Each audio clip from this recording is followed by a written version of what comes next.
This is a success story of a glamping business in Canada. Rediscovering the potential they had in their own local area, Pat and Emilie realised how important it was to link their project to their local community.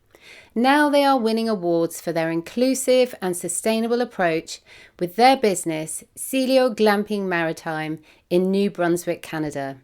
Here, Pat shares his tips and advice together with opportunities he's observed for startups in Canada. This is episode 6. Welcome to the Glamping Americas podcast, the place for inspiration about the business of upscale camping, glamping, and luxury outdoor guest accommodations.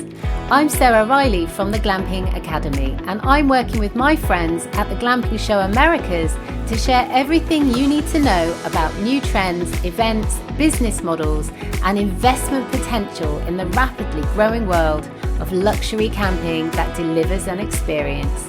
Interest in this industry is exploding, so if you want to be the first to find out what's hot and what's not, subscribe here and check out the show notes for more exciting news and links. And be sure to add the next Glamping Show Americas to your calendar for the 3rd and 4th of October near Denver, Colorado, and I'll see you there. I can't wait. Pat, thank you so much for joining me on the podcast. We have known each other for quite some years now, actually. But for the listeners, let's talk about where you are based. Yes, well, thank you for receiving me on your podcast. I'm very honored. And yes, time flies. It's been 4 years that we've been working together. We're located in Shippagan in New Brunswick, Canada. So it's on the East Coast. We're a fishing community here.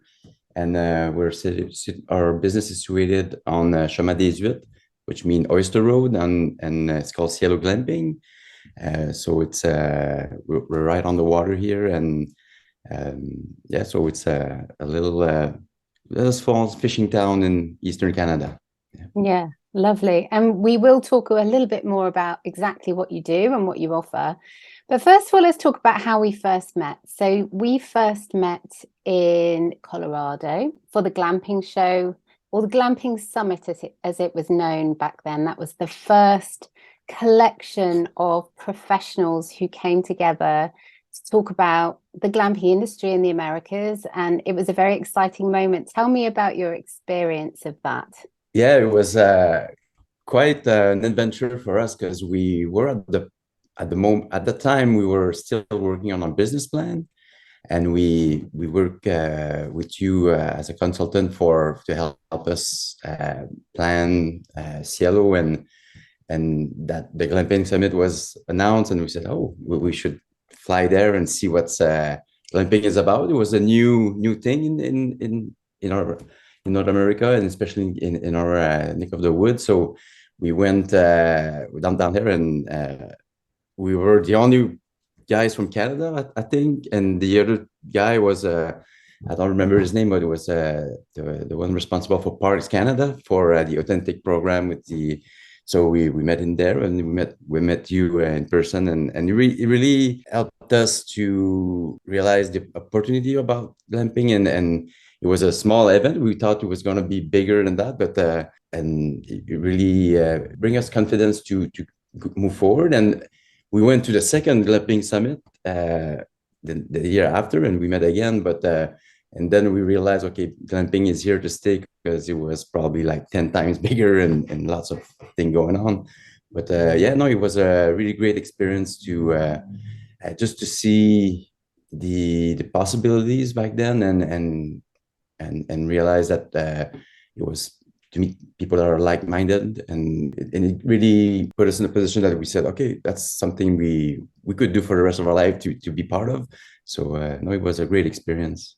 And this year it's grown again, so the show is even bigger, which is really exciting. So I'm really pleased to be going back again at the end of the year. But I think as well, what you mentioned there about that it really helps to cement your thinking and to firm up your ideas when you go to shows like the Glamping Show, because there's so many ideas. And I know when you're a creative person, you can think, oh, I could do this, I could do that, we could do this. And then suddenly you find you're overwhelmed with ideas, and it stops you from being able to take the next step because all these ideas are flying around. And I suppose it's indecision paralysis, isn't it? I've talked about that a little bit before, but do you find that mixing with people who have already started businesses or going to trade shows, does that really help you to understand what you need to do next?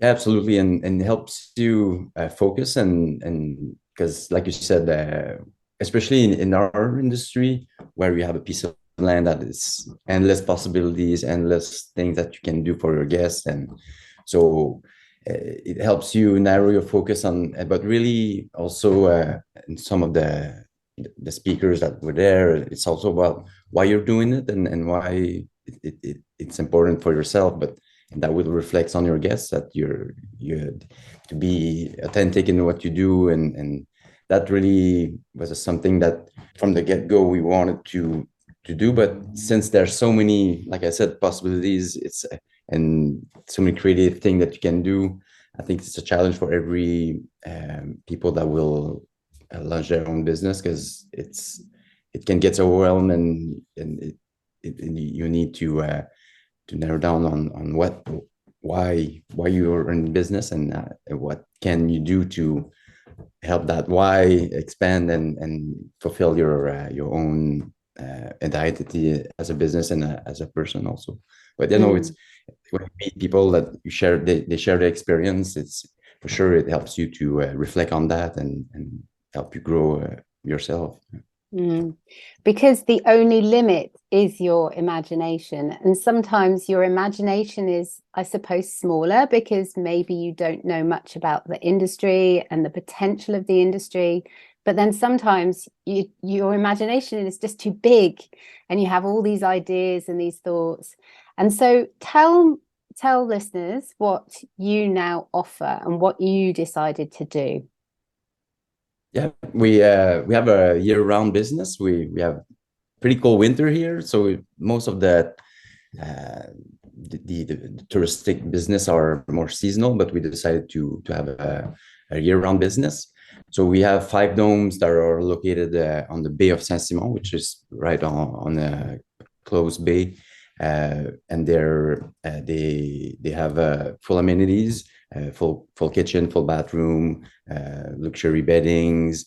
They also have their own hot tubs on each of their decks, and also where they have big green egg barbecues that people can cook on with charcoal, and so we want people to taste our local products. So, and the whole mission and the vision of Cielo was to help promote our community and what it has best to offer as products and as artists. And so we created the hub, which is our main building, and it's really a place where, like the name says, that it's a place that we gather all the local producer. It's a place where people, our visitor, can meet local people, because we have a bar section and a gourmet boutique where we have over 60 local produce from the region.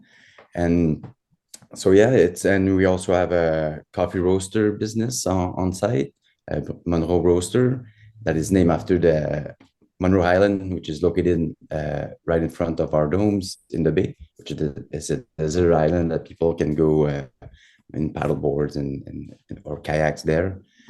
And yeah, it's people come for to disconnect for sure, and enjoy the walks on our beach and woods, and but mostly what they come for is to have a connection with our community and our local producers and our food that we have here. And so when they come in the hub, they can choose from over all those products, and we create the Cielo boards, which is now our a thing that local people and our visitors really enjoy. So it's a big boards, a shareable feast that they choose what they want to eat, and we prepare it with we have cheese, seafood, charcuteries, and we add some jellies from our garden and products that we do ourselves. So and yeah, so it was really to to create a space that our visitor would be able to connect with our local community, and the same for our local community, connect with people from abroad. And we really think that this connection is really beneficial for our guests, but I think it's even more beneficial for a community, because it gives them a real sense of pride when people from France that comes here or from the United States and say, hey, do you realize what you have here? It's beautiful. Uh, we visited your community, and you're really lucky to have that here. And so it really gives a sense of pride for local people. So we're really fortunate for that. It's really interesting you talk about that, because more and more in the industry, the glamping industry, we're talking about regenerative businesses. And so this whole ethos of a regenerative business is that they are putting back as much, if not more, than they are taking out. So of course, as a business, you're accepting guests, you're bringing in profits, you're generating a revenue, you're getting a good brand, you're building something that you could sell in the future, so a bit of a legacy.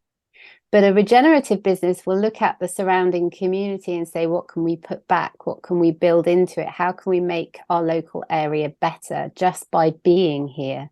And it sounds like you've almost done that, because that's core to your heart and that's core to your vision for your business. Rather than saying, I want to do a regenerative business, you've just said, you and obviously your partner, Emilie, are going to do it because that's what you want to do. Would you say that that's something you've thought of, or it's just happened? Yeah, it's 6 years ago, all that concept of sustainability and regenerative business, and it was something that we knew about it, but it really came, like I said, why we were going into business. I grew up in our region where we're located now, uh, and since it's a small town, when you grew up in a small town, you always say, "Oh, there's nothing here. I need to go out and see the world, and I won't live here my whole life."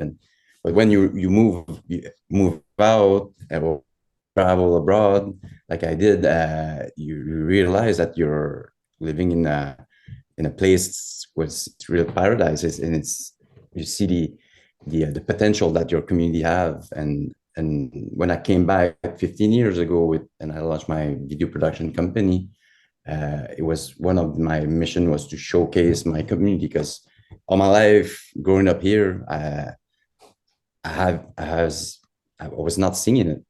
And just a small example, I dreamt of my life to do surf, to surf, and when I was 18, I did a road trip across Canada on the West Coast to go surf at Tofino, because I thought it was the only place you can surf in Canada. So I went there, surfed my first wave. When I came back, I said, "Oh, I bought a surfboard up there," and went back to my local wharf here and look at the water, and I realized there was wave here all my life. So sometimes, and I went into the water and surfed my second wave here. So sometimes when you grew up in small town, you don't realize the possibility you have, and the potential. And now I say, when people say there's nothing, but that's an opportunity to do something. And it's a space to fill. And so when we started Cielo, we wanted to have that in our mission, to help our local producer grow and help our community grow. So that's why we created the hub, like I said, and we give a space to those producers. And also we have a commercial kitchen on site.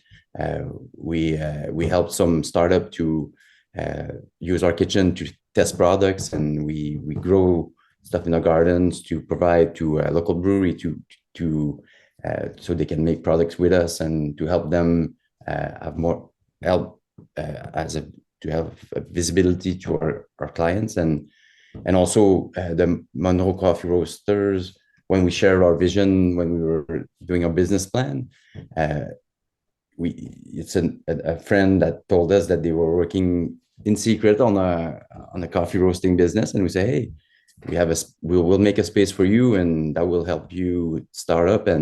So we've been really happy since the beginning that we had a startup, and we helped over maybe 15 businesses throughout the 4 year that we've been in business. So that was really something that we did because we thought it will have an impact on our community, and we're really fortunate that it has been the last few years.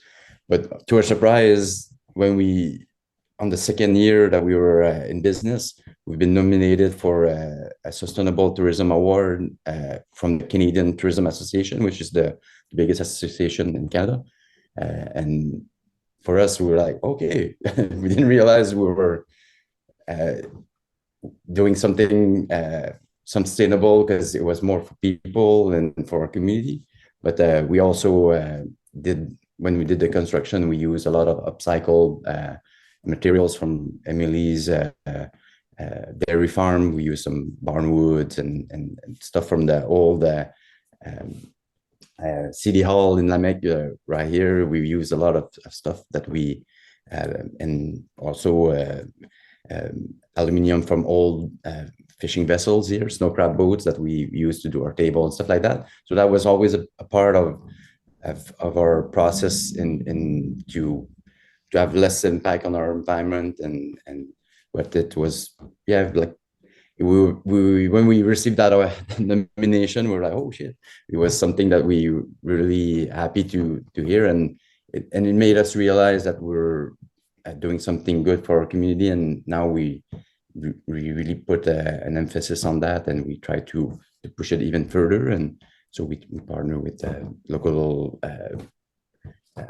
we help some a local farm that we give them a space in our garden, and we try to create as much partnership that will benefit our partners in our business, and in the same time our community. So it's been a fun things to do in the last few years. Been quite a journey, but and I would say that it sounds very much like, because of the way you're talking about it, you really enjoy that part of the putting more back into the community, helping the community, supporting new businesses and when they're starting up. And I know as well that you really enjoy organizing in your hub not only the food but the entertainment and some of the music and everything else, that real community spirit, and just lots of people coming together with different skills and enjoying their time together. What would you say is the thing you've enjoyed the most, though, out of your business, developing your business, building the business, and then now seeing it having the success that it's having with, being nominated for awards? What's the thing you've enjoyed the most? Oh, yeah, I think to see the support from our community, and to see how local people come to the hub and share their story and how it impacts their lifestyle here, and also when we have music every weekend, and to see people sing along in unison in the hub, and that's always something. I love to play music also, and when I can share some moments with other musicians, and that's something incredible to be able to do it, as part of our business. And but one thing we in the last 2-3 years that we started, and now it's getting a bit bigger, is that we do with our chef Etienne. It's that we started to create our own products from our garden. So we have our own pickles and different type of spices. We have our simple syrup that we do with our herbs in the garden that we use for our cocktails, and also we do some smoked fish that is locally harvested. And so being part of that development and developing those recipe with Etienne, and the branding of and also those products help support our local people that grow the fish and stuff like that. So to see the momentum it creates, and now we're developing those products to other locations. So those products will have new life and elsewhere than just Cielo. So that's something that I really enjoy. And but also the when we can have local producer in our hub and we have special events and they're on the stage and they talk about their passion and they share that to our community, and that's always really special. And it's not something that we take for granted, that are people that feeds us and are really passionate about what they do. They work really hard. So when people can have a connection with them, and it's great for the producers, but also for our community. So. It's fantastic. But what's the one thing that's really helped you, I suppose, achieve that success, would you say? One thing I learned also when we open your doors like that to people that want to create their projects and their business and want to help them in that process. It's we had some stories that was a little bit harder because the people were not putting the time or the effort in their project, and they just want to piggyback on. So now we really have a process that if we partner with somebody to help them grow and have some space, we make sure that it really comes from their heart also. That it's not that it really needs to come from them. Sometimes when you have a discussion with people and say, hey, there's really great potential to do that type of product for our guests, and they say, oh yeah, I could do that, but it doesn't really come from them.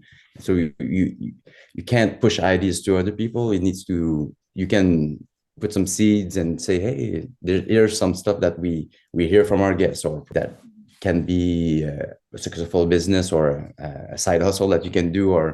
But we learned that it really needs to come from the people, and just so it can have a sustainability and a longevity for their project. So something that we learn in. I can definitely see that. I suppose you're saying people need to have ownership of their own ideas. So no matter how good an idea you might share with them and say, have you thought about this? They're going to not want to run with it unless it's their own. They need to feel it's their own, don't they?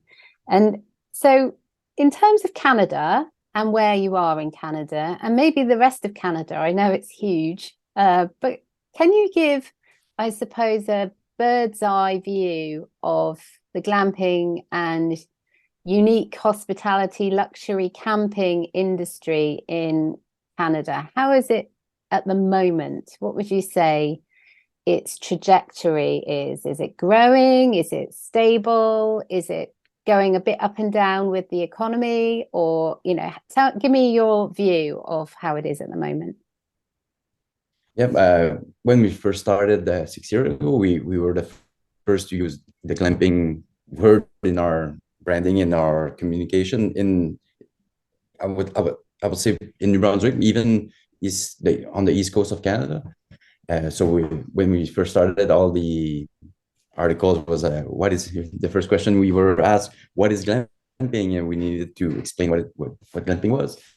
And now it really changed. In our province, it's one of the smallest provinces in Canada, New Brunswick. So I think we're around 800,000 people here. So when we first started, we were the first glamping business, and now just in terms of domes accommodation, there's I think 25 in our province. So it really multiplied really quick. And so it's something that it's really growing here. I think for a small province like us, some businesses may have trouble to get the occupancy that they need for, because it really people really get into that space really quickly, and we've had a lot of requests from people that have their project in development that ask us questions and about how to get into the glamping industry. But it's really growing here, and there's also other type of accommodation that's been put in place. But and the other part of Canada, I think it's a bit similar. And so, what would you say now that you are very experienced and you have the perspective that you have as a glamping business owner who you've launched, you've got a fantastic following on social media, you've got a huge number of positive guest reviews, you have the hub, which is just stunning. You are now winning awards, you are being put forward for awards, and also, everything that you've created in terms of generating this connection with your local community. What advice would you give somebody who is considering starting up a glamping business in Canada? What would be the one thing you would advise them to do? Hmm, that's a good question. I would say it's why you want to do this, because it's a lot of people expect that it's like a partial income that will build by itself and will be run by itself. But it's when you really put your heart into it, it's a lot of hard work to put in place, and it's a lot of investment and also lots of work that's behind it. And I think people think that it's something that will just be more easy to manage. So that's something that we realize, and I think lots of people get in that space because they see the opportunity of because we were always fully booked, and people see, oh, it's really they're really busy. I will be busy, and there's but to get to that point where you have people in the door, you need to work to get those people, and have lots of marketing in place, and have something that people want to connect with your business. So I think lots of people will, and I see it in the newcomers that some are really doing it. I think for, I won't say the good reason, because we have all our good reason to be in business, and but I think we have the opportunity as business owner to make a difference for our community, and I think it's important to consider that in our business strategy and in our planning, because we're fortunate in that field, glamping and the tourism industry, that we can be really people that will create change and positive change in our communities. So I think it's my biggest advice is to take that in consideration when you're planning your business. It's not, you're not just providing guests a roof to stay. You have the opportunity to give them something more that they will be able to reflect on when they come back home, and have a, like I said, a positive impact if possible. Mm. And actually, as somebody myself who has the view of, or at least I'm allowed the view of many, many different businesses, I would say that's one of the keys to your success, actually, because for you, it's so much more than just accommodation. It's so much more than providing, glamping, a luxury accommodation, something a bit different and on trend. You've never been like that. You've always wanted to have those extra elements on it. Both you and Emilie have worked really hard to make sure that your guests will experience something much more. And as you say, your community will be very much involved in that. And I think you're absolutely right to say that. And also, you mentioned have your eyes wide open about the marketing. There's a lot of marketing involved in running a business like yours. And it's really important that you're not thinking of just building the structures and making the decisions about structures, but it's also about, okay, it's great to have these structures. How are you going to get the guests to fill them? How are you going to get your money back? If you don't have good occupancy, you're not going to be able to get back your investment. So you don't have a return on your investment. So I think that's really wise advice. And I think as well that probably what you're sharing there is something in Canada, it's something in the rest of the world. It's across the whole world. We share so many principles that are the same in this business and in a lot of businesses. So in terms of the Americas, in your time in this industry, have you observed any big opportunities that are coming up that you or others are starting to make the most of? Yeah, but since COVID, in our area, we we saw a really big increase of interest for local products, and we've been fortunate to, it was part of our business journey to put that forward in our business, and that's something that it, it's really growing, and people are have wants to travel with their belly also. That they want to have a culinary experience, and they want to have a sense of taste of the place where they are, and so that's a huge thing for us, that we saw that that gets people to want to go to Cielo because we offer that, and and I think that's something that can be recreated everywhere, because we have, but to have a focus on locally sourced products, and we've been hearing that a lot in the last 2 years because of COVID, really the proximity, and also all the wellness and the experience where you get really to disconnect, and it's been always been a part of glamping, but I think now people want to have more experience as meditation and being doing forest bathing, and just taking the time. That's something that it's getting more, especially since the pandemic, because people need to our lives are always more busy than they used to be, and now people realize that they need to take the time, and so that's a big thing for us. People come to Cielo to really disconnect and take time to be in the hot tub, and or go swim in the bay and just have that time on their own, and that's something that people can relate to everywhere. So You're absolutely right. It's something that is a trend across the world at the moment, because for, as you say, a number of things around COVID, and then now we're all working differently. Some of us are working in a hybrid situation where sometimes we're in the office and sometimes we're in a home office. And so people are feeling a bit disconnected. They're feeling more stressed. They've got more on their plate and things like that. So yeah, absolutely, that they're looking for holidays where they will feel reinvigorated, re-energized, and they'll have an opportunity to be in nature. And we all know that nature helps us to unwind. But it's actually one thing that I've been working with a lot of businesses to help them increase their occupancy during those quieter months and the off-peak and shoulder seasons, when it sometimes can be a bit of a struggle to fill up. And yeah, running retreats and running organized events during those times to meet the needs of the guest at that time. And it's not necessarily for them to come with their partners, but to come on their own and to join a group, and or to come as a business, a corporation. And yeah, it's proving to be really popular. And so I've definitely seen, of the people that I've been helping set up these retreats, they've seen some great successes.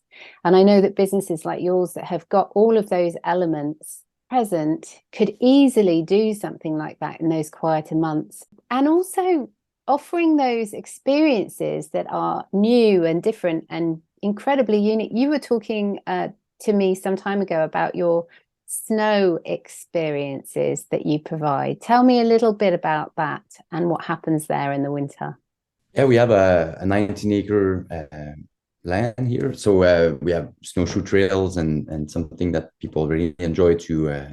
We provide snowshoes that they can go and take a walk, and we also have a outdoor fireplace at the hub that people can have a drink there, even in the winter time when it's not too cold. But and also we used to have a guy that have a fishing shanty, the small fishing shack that are on the ice, because our bay during the winter it freeze, so it creates really and it's like a desert, like a snow desert, and it's really special also to just go snowshoeing on the ice, like you're walking on water and in the middle of the white horizon. So, but under the ice, there's a lot of smelts, which is a small fish that you can fish with a small harpoon. We call it a nigog here, So that that guy was bringing guests into those fishing shanties, so people can fish for their dinner and cook that on the big green egg. And so we want to add more of those fishing shanty in the future. And yeah, so and just next door we have a really nice cross country skiing, which is run by volunteers from the from Chipagan. And we have they have also a fat bike trail, so we can go on your fat bikes and in those trails, and ice rink. So we see people from Europe that comes and that, or countries that they don't have snow. It's they really enjoy that winter wonderland that they can access in our area here. So yeah. Oh, wonderful. It sounds brilliant, especially from where I come from, which we get very little snow because it's very mild, it's by the sea. To come and experience that would be absolutely epic for me. So what's next for your business? Do you have any big projects? Have you got anything you're thinking of that you're going to do in the future to add a different element to what you already offer? Yeah, we've been doing musical dinners in the last 2 years, which is during our high season. We do that with our chef, which is a four-course meal, and I used to do the musical part. But this summer we expand that with our friends from La Trappe, which means lobster trap. There are a band here that play Acadian music and modern Acadian music also, and they're really renowned here. They do festivals and we're a Acadian community, a French community, as you can see by my accent. But we're really the Acadians are really known for their joie de vivre and to have a good time and play music. So they will be playing for our dinners this year. We call it the Cielo musical terroir, because we're gonna pair the music with the food, and we'll bring our guests to do a tour of our gardens, and then just have a seafood boil outside, which with the local shrimp and clams, and with some Cajun spice, which are Cajun from southern Louisiana, or our cousin. We're related, so we want to give them a space of, because they're part of our history. So we'll have a festin acadien outside, and after we bring our guests into the dining area in our hub, and for a Cielo board where they'll have what our region has the best to offer in terms of different products, and they'll have the main course will be seafood, obviously, or an option with meat and a dessert, and our friend that will do the musical part at the end of the evening, and share their love for their Acadian culture, and share with the stories of our region. And throughout the dinner, we want to portray, and we'll have pictures of our producer from a region, and we'll share stories how they started. And we have really beautiful stories, like we have a pickled herring here that is regionally and provincially known as the best pickled herring you can find in the, and it's been made since almost 60 years now, and the local is still family owned, and Edor, the owner, is I think 92, and if you go to the fish market, he's always there and happy to say hi, and still working. So it's quite unique, and so we have beautiful stories like that we want to share, and get and help to connect our guests with our region. So that's something we that will be new this year, that we gonna start promote in the next few weeks. And also all the products that we create in collaboration with other producer, we're working now to have them in other stores, so in different locations, so that will help expand our brand and also solidify those partnership with those producers. So that's something we're currently working on. So yeah, it's gonna be a beautiful and fun season this summer, and we're working with a local artist booker that we did it several times, a little bit under the radar, but we gave some artists that were in the writing process of their albums. We give them 3 night stays for free, so they can go in our dome and really unwind and get inspired and create their. So we had 2 of those residency that we did, but we want to have more and do it with those with that agency.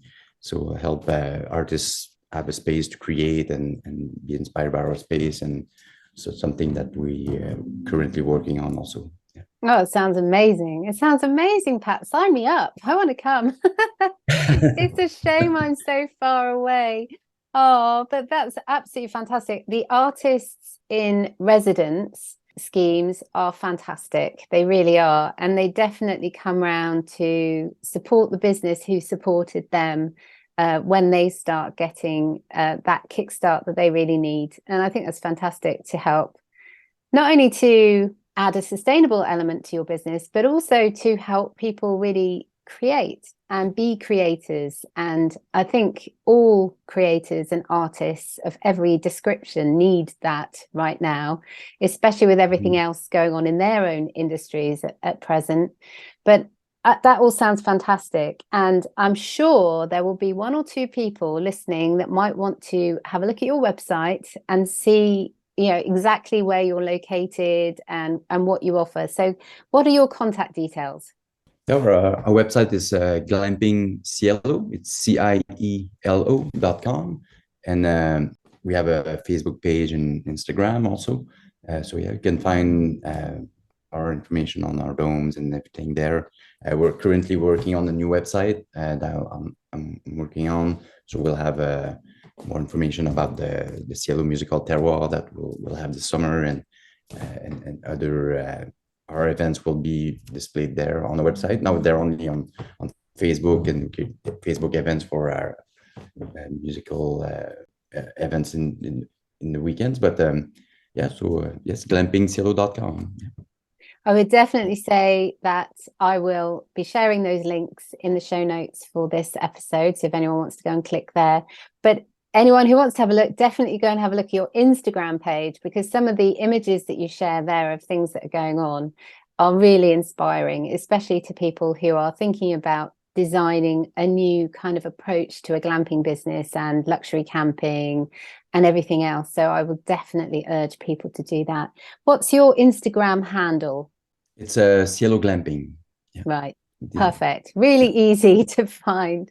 Oh, Pat, thank you so much for joining me today. It's really fantastic to see you again and chat again. It's been a little while, actually, probably, I don't know, 6 months or so since we last talked.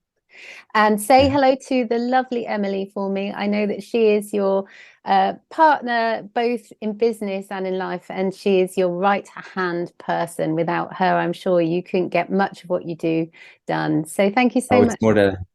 It's more than just a right-hand person. She's the heart and soul of Cielo, and she's so passionate about what we do. And it's amazing to share that with her. And it's, you know, it's been a beautiful journey with her to be able to develop that business and build that beautiful relationship we have. And you know, it's I will say hi to her for sure. How wonderful! And I'm happy to talk to you. It's you've been part of what Cielo is now, because you helped us a lot in the beginning, and it's been wonderful to share with you throughout those years, and I hope we'll have the opportunity to continue that beautiful relationship too. I have absolutely no doubt. It's been a complete pleasure on my part, and it's definitely on my bucket list to come and visit you as soon as I can, and I'm looking forward to that too. So thank you so much, Pat, and I will see you soon. Thank you, Sarah.